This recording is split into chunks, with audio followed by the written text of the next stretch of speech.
Oi gente, tudo bom com vocês? Como é que vocês estão por aí? Tudo certo? Bom, hoje eu vou fazer um vídeo de atualização das minhas leituras, né? O que eu concluí nas últimas semanas, o que eu tô lendo no momento, especialmente porque tem bastante gente nova chegando no canal, então sejam todos muito bem-vindos. O meu nome é Vivian, eu falo sobre livros, faço vídeos sobre livros, eventualmente eu também faço vídeos sobre livros em Libras.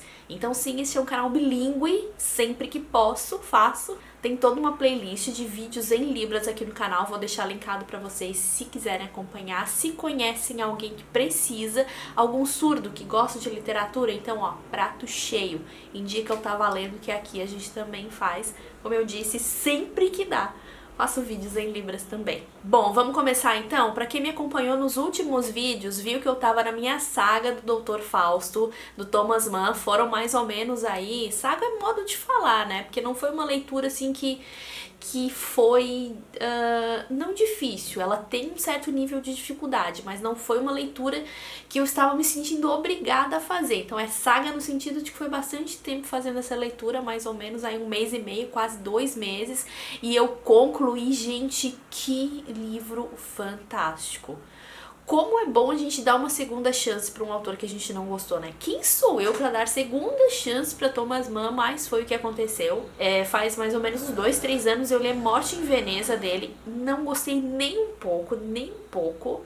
Resolvi dar esse tempo aí pra eu respirar, pra eu pensar melhor. Peguei Dr. Fausto esse ano e que surpresa maravilhosa. O livro é incrível, incrível. E eu tive uma experiência muito incrível com ele também.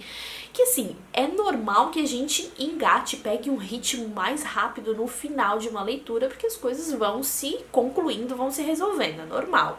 Mas foi muito mais intenso com o Dr. Fausto. Chegou ali nas últimas 100, 150 páginas, eu simplesmente não conseguia largar, não conseguia. E eu fiz uma coisa que eu não fazia há muitos anos, que é quase virar uma noite lendo um livro. Concluí esse livro, era quase 2, 3 da manhã já, porque eu não conseguia parar. Bom, e um pouco antes de Dr. Fausto, eu concluí outro livro também do Thomas Mann, que é o Discursos contra Hitler, que eu tava lendo. Não é exatamente uma leitura de apoio para Dr. Fausto, mas como nesse livro se fala um pouco sobre a guerra, eu quis entender um pouquinho melhor o pensamento de Thomas Mann a respeito de tudo isso, nazismo, Hitler, guerra, enfim.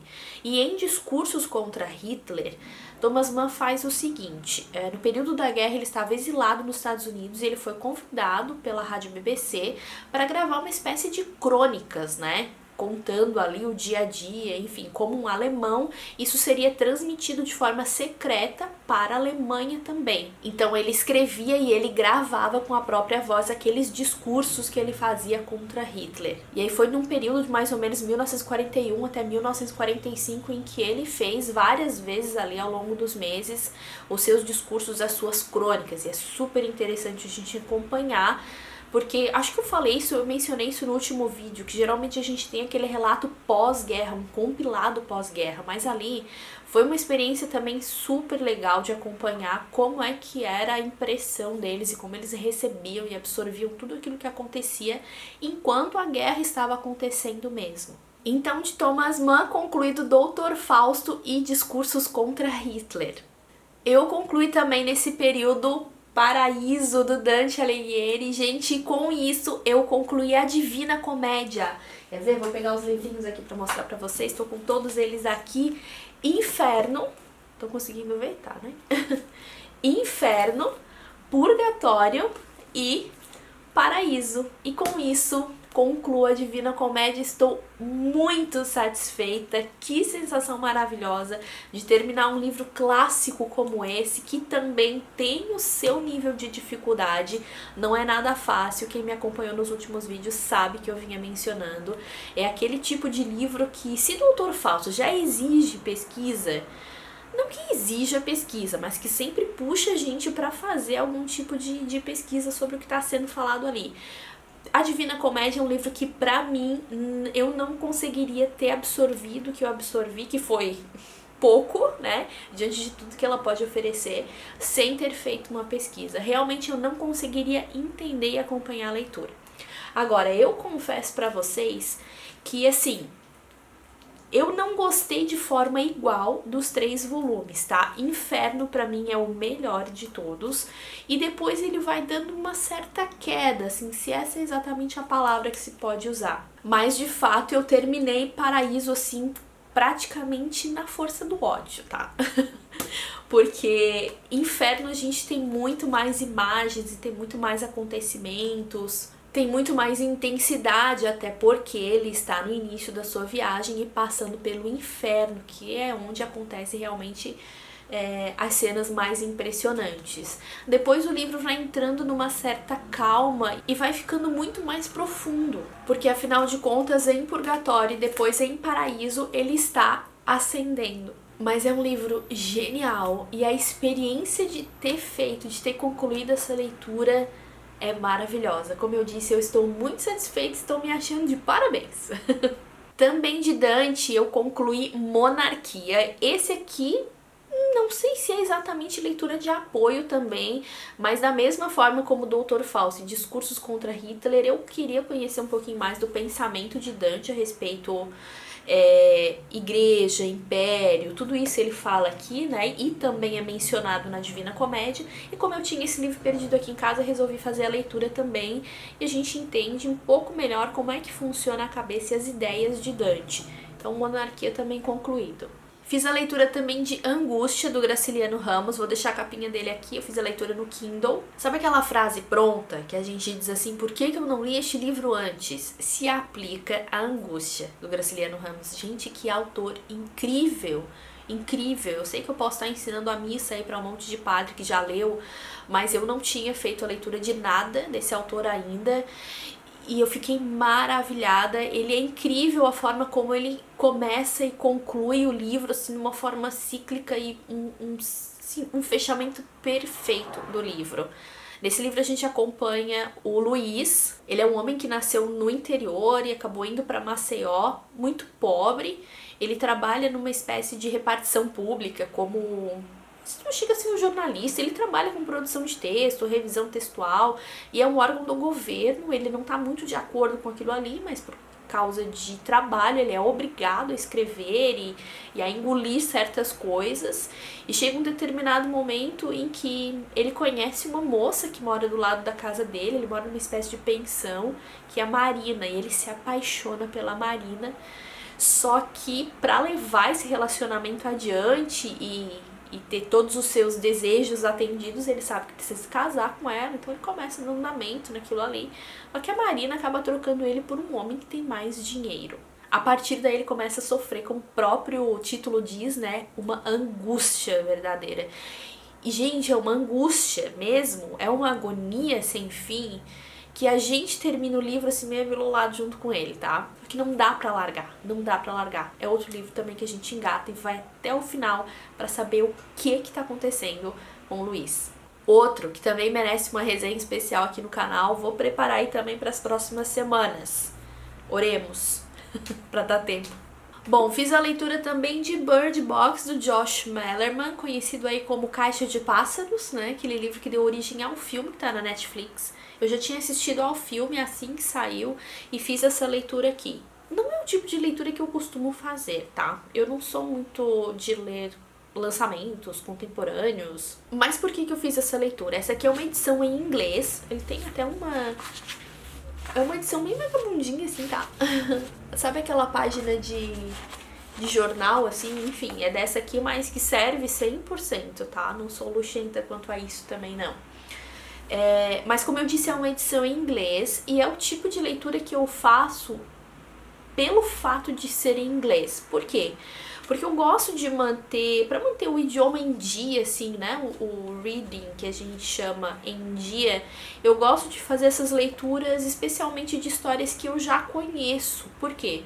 Porque eu não preciso me envolver exatamente com o enredo da história, querer saber o que vai acontecer. Eu já sei o que acontece aqui porque eu já tinha visto o filme.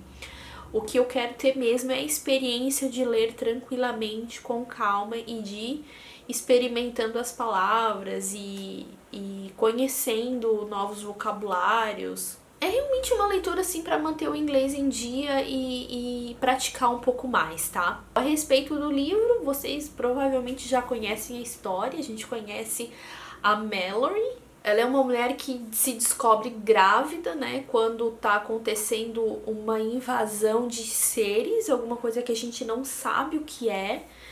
E são seres que eles atuam da seguinte forma: se você olhar para eles, alguma coisa acontece com você que você vai se auto machucar, você vai se começar a se ferir até o ponto de você matar a si mesmo. É isso que acontece com os personagens. Então eles descobrem que eles precisam fechar os olhos, né, dar vendados, eles não podem olhar para aquelas criaturas que invadiram a Terra, e algumas pessoas acabam se reunindo em casas, assim, em alguns locais, aqueles sobreviventes, né? E ela acaba encontrando uma casa com sobreviventes. E ela vai até essa casa, uma reunião de pessoas estranhas, né? Ela consegue abrigo ali, e aí tudo se desenvolve com essas pessoas tentando descobrir o que aconteceu, lidando com as suas perdas, os seus entes queridos. A Mallory, no meio dessa gravidez, né? Vai chegar um momento em que ela vai ter que dar à luz a esse bebê, e como é que tudo isso vai acontecer. Os desafios todos dessas criaturas soltas aí na rua, enfim, esse é o enredo básico da história. Mas como eu disse pra vocês, o que realmente importa pra mim mesmo é a experiência de uma leitura em inglês, tá? E pra quem tá interessado, é bem acessível e é num nível, assim, realmente bem pra quem tem um certo domínio aí do idioma, que já consegue fazer alguma leitura um pouco mais longa do que aqueles textos tradicionais que a gente lê quando tá estudando, né? É uma boa opção pra quem quer fazer leitura em inglês, tá? Ele é fácil, é bem acessível.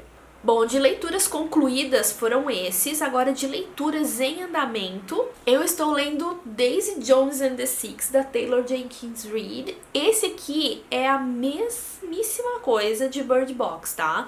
É uma edição em inglês, também é o tipo de livro que eu acho que eu não leria, tá? Essa também é uma leitura super acessível, que pode ser feita aí por quem tá começando e quem quer se arriscar numa leitura em outro idioma. O inglês é bem tranquilo, tá? E a forma como esse livro é escrito também facilita bastante a compreensão. Ele é escrito em forma de fragmentos, como se fossem pequenos depoimentos, entrevistas. E essas entrevistas são com membros de uma banda que chama The Six. A banda se chamava The Six e num determinado momento começou a fazer parte dessa banda Daisy Jones, que era uma cantora e compositora. Então, Daisy Jones and the Six, alguma coisa aconteceu com essa banda que fez muito sucesso nos anos 70, que eles romperam. Essa história está sendo contada alguns anos depois. É como se fosse alguém entrevistando os membros dessa banda para tentar explicar por que essa banda se desfez. Então a gente tem esses fragmentos, essas entradas pequenas de cada um dos membros e de amigos, conhecidos, produtores, empresários, enfim, para tentar explicar pra gente o que aconteceu. A história é interessante, ela é bem legalzinha, assim, de acompanhar, mas realmente é a mesma coisa de Bird Box. Eu acho que eu só tô fazendo a leitura pela questão do idioma mesmo. E pra quem quer se aventurar, é uma boa opção também.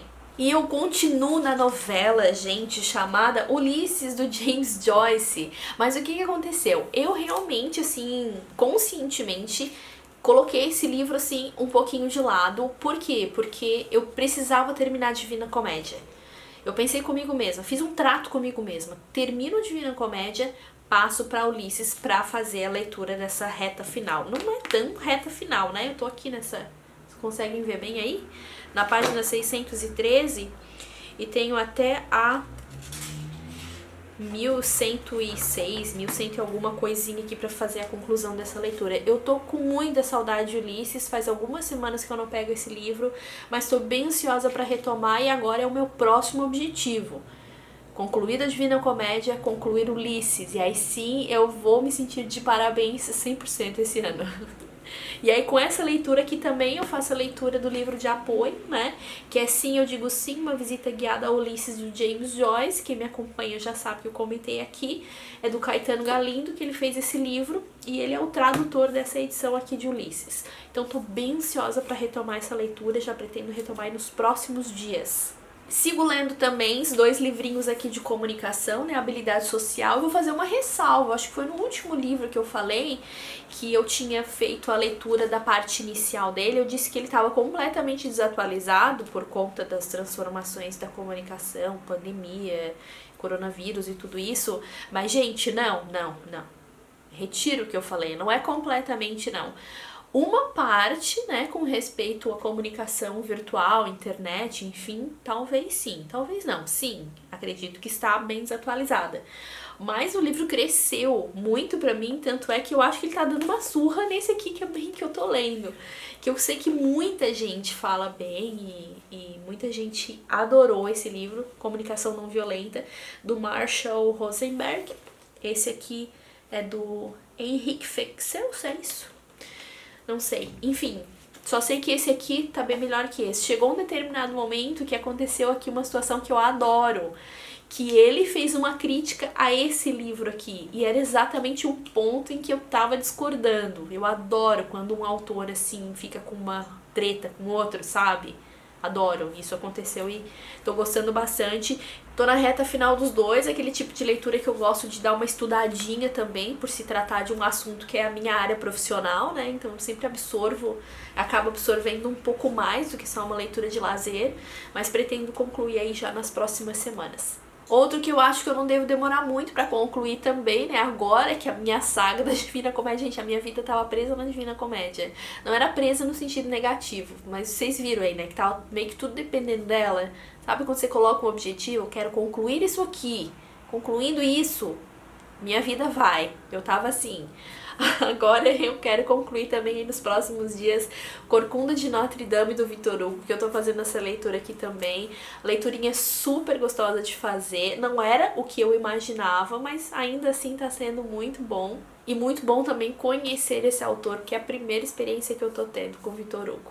Bom, então vocês viram, foi isso aí que eu li nas últimas semanas e o que eu estou lendo nesse momento. Tem algumas coisinhas aqui que estão em andamento, mas como eu digo pra vocês, não estão na cena principal.